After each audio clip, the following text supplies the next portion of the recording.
Warnings and threats are really common in health campaigns, in policy.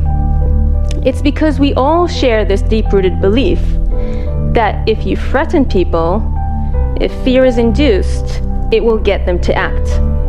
And it seems like a really reasonable assumption, except for the fact that the science shows that warnings have very limited impact on behavior.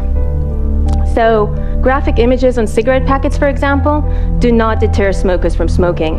And one study found that after looking at those images, quitting actually became a lower priority for smokers.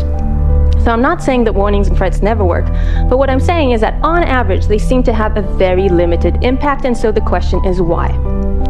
Why are we resistant to warnings? Well, if you think about animals, when you induce fear in an animal, the most common response you will see is freezing or fleeing. Fighting, not as much. So for example, you might tell yourself, my grandpa smoked, he lived to be 90, so I have really good genes and absolutely nothing to worry about.